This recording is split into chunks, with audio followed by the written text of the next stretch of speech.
Escucha nuestro punto de vista de los temas de actualidad en La Editorial. Comunicándome con mi teléfono, a ver si ahorita lo arreglamos, gracias. Mientras tanto, bueno, pues aquí está. Muy bien.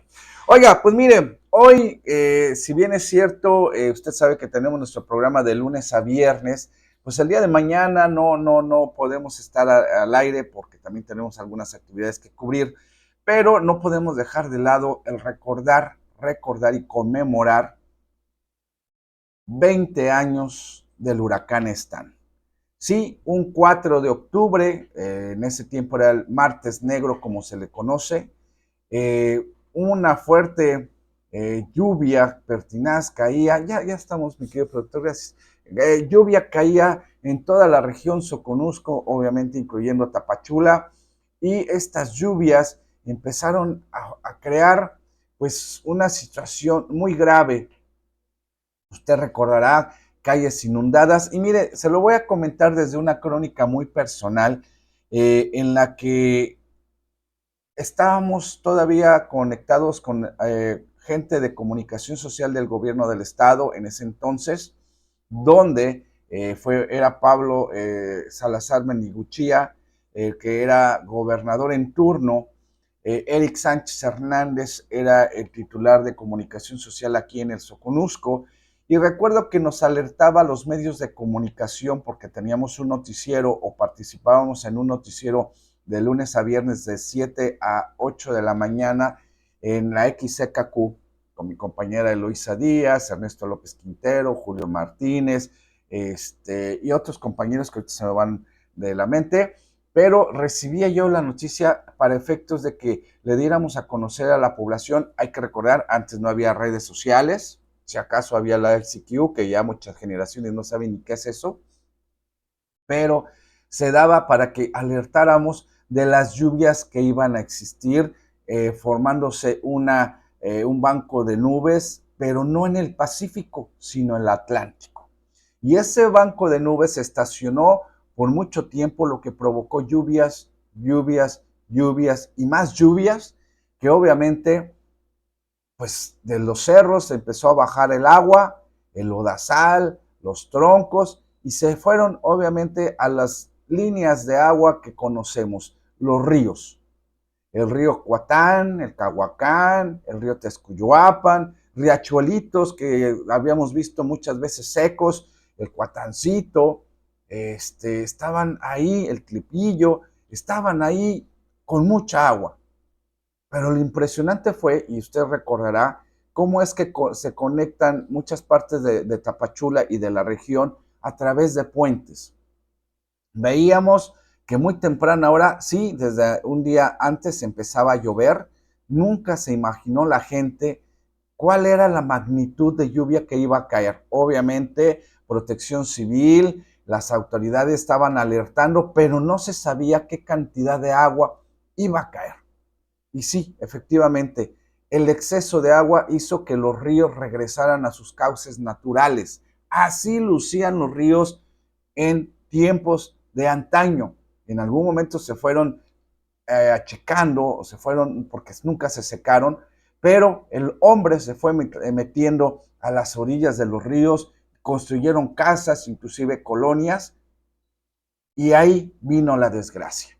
Porque este río que usted está viendo tan ancho, pues obviamente no solamente se llevó los puentes, sino también muchas casas. La cifra oficial fueron 120 personas fallecidas y un número considerable, que todavía no se explica, de personas desaparecidas.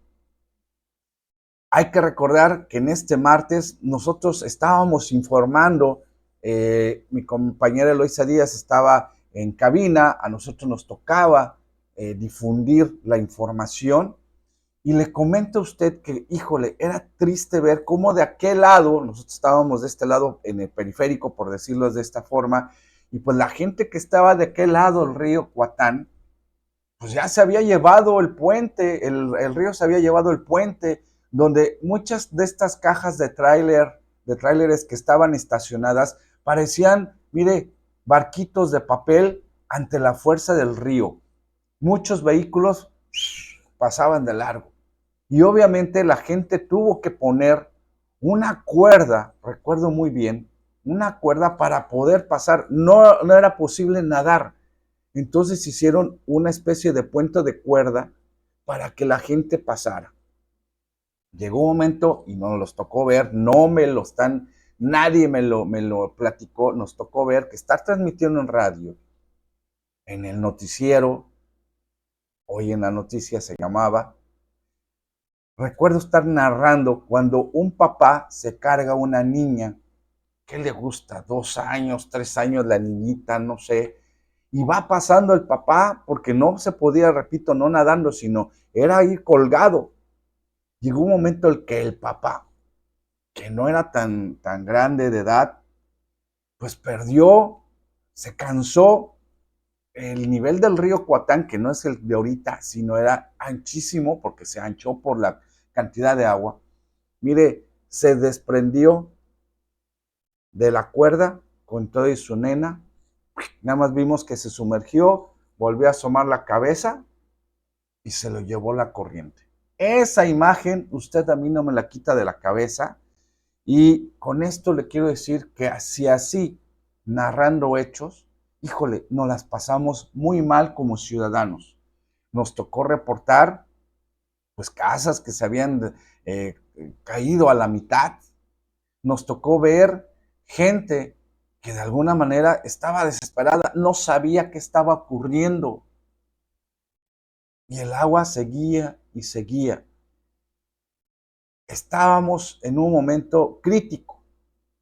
Y de tanta agua, mire, la cantidad de agua, llegó un momento en que no sabíamos qué iba a pasar. Pasaron horas y no le miento, pasaron 2 a 3 días de lluvia. No, el agua no se quitaba. Yo recuerdo que andaba en ese momento un carrito, un surito. Usted no se imagina, todo el carro mojado, porque teníamos que seguir reporteando, seguir informando. La radio nos sirvió de mucho para comunicar, porque se fue la telefonía, se fue la luz en muchos lugares, pero llegábamos a través de la radio, ya sabe usted, hay radios que son de baterías, y que en esta ocasión era para avisar a la gente que guardara calma, que no saliera de sus lugares si no estaban en riesgo, ojo, si no estaban en riesgo. Y lugares como Motocintla, por ejemplo, que está entre cerros, quedó dividida en dos, y ahí está usted viendo. Y también fueron damnificados muchos municipios de la región.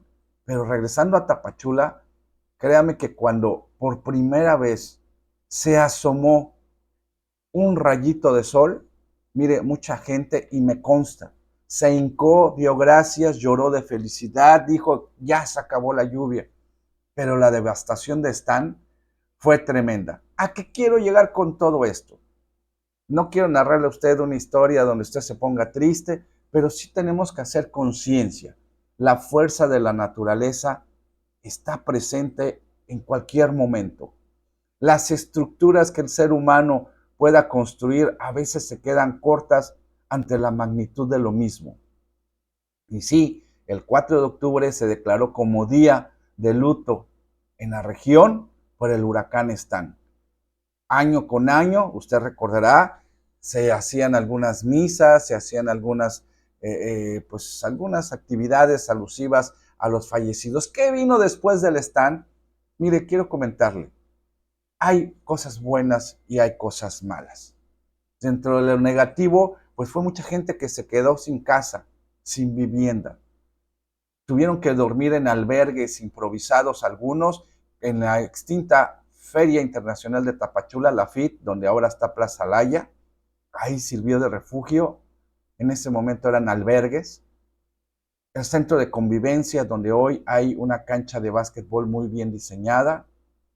Muchas lugares de escuelas, iglesias que sirvieron para refugiar a la gente. Gente que había perdido todo, inclusive familia. Mucha gente, por obvias razones, se quedó sin trabajo. Mucha gente enfermó ante las lluvias, ante la humedad. mucha gente que vivió varias semanas, meses en estos lugares y campamentos que luego se convirtieron en campamentos. La asistencia médica era insuficiente. Nos quedamos sin puentes, sí, por ende no había abasto de alimentos. Recuerdo muy bien que Aurrerá de la 17 o ahí donde está el río Coatán, iba a abrir sus puertas, se iba a estrenar como tienda.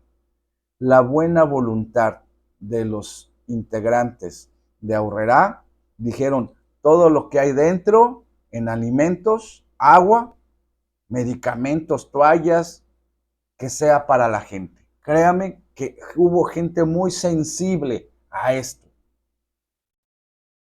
Después no sabían cómo llegar las autoridades, tuvieron que mandar algunos helicópteros aquí a la 36 y usted no sabrá, porque también se fue el ferrocarril, las vías, usted tal vez no sabe, pero la ayuda llegó por mar. Se acababa de inaugurar, más o menos semanas o meses, lo que era Puerto Chiapas. Y por ahí llegó la ayuda con un barco cargado de víveres, alimentos, ropa, mantas para la gente. Fue un caos cuando sobrevolaban los helicópteros y en los lugares donde habían quedado atrapado a gente que se habían convertido en una especie de islas, si usted me permite el ejemplo, pues no podía bajar el helicóptero por lo estrecho, a veces no eran las condiciones y se tenían que aventar algunas despensas. Desafortunadamente la gente entró en pánico y todos querían agarrar y se estaba provocando también una situación pues de mucha gente aplastada. Entonces se dijo, no, no es la manera. Se retomó otras estrategias.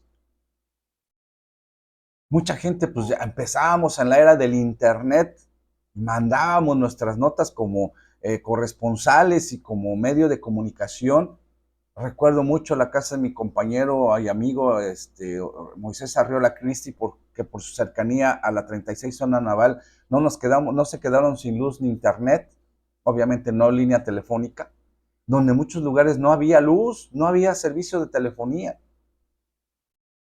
Usted antes se acordará que no era modem, no, antes usted se conectaba por el cable del teléfono hacia su computadora y eso era así a lo que se empezó a hacer la tecnología, que en ese tiempo era muy avanzada. Hoy la vemos como, uff, ¿no?